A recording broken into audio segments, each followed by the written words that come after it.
આવો, હું તમારી જ રાહ જોઈ રહ્યો હતો. તમારી સાથે તમે તમારા બાબાને ભણવા માટે જે દબાણ કરો છો ને એ વિશે વાત કરવી હતી. તો સાંભળો. શું માનો છો તમે? શિક્ષણ શિક્ષણ એટલે શું?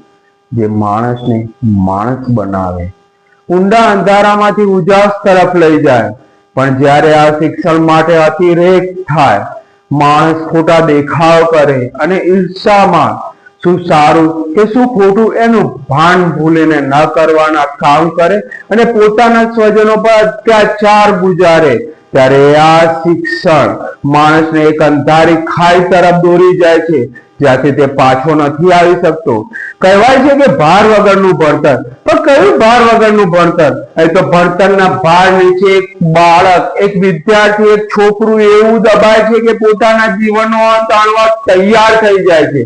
ત્યારે આજના યુગના તમારા જેવા વાલીઓએ વિચારવું પડે છે કે શું આ એ શિક્ષણ છે જે સામાન્ય માણસને મહામાનવ બનાવે છે, કે પછી માત્ર ગોખણ્યું હરીફાઈની રેસમાં દોડવા માટે જેમ ઘોડાને છોડી મુકાય છે એવી હરીફાઈની દોડમાં દોડાવવા આપણા બાળકોને છોડવામાં આવે છે, જેમાં સારા નરસાનો કોઈ વિચાર કરવામાં આવતો નથી. અને પાછું તમારા જેવા માતા પિતા તો ચાબુક લઈને પાછળ પડી જાય છે.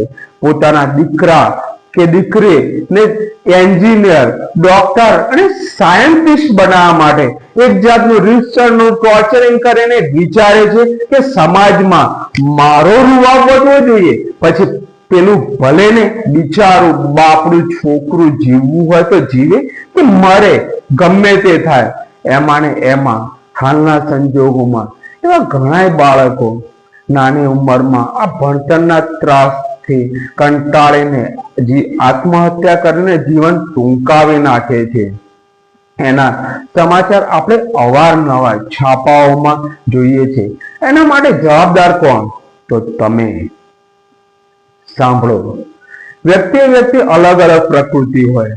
કોઈ ભણવામાં ખૂબ હોશિયાર હોય તો કોઈકને બીજી કોઈ પ્રવૃત્તિમાં મહારત હાંસલ કરી હોય અને એને ભણવાનું એના મગજમાં ના ઉતરતું હોય તો કે એના લીધે એની હોશિયારી ઓછી ક્યારેય ના આંકી શકાય.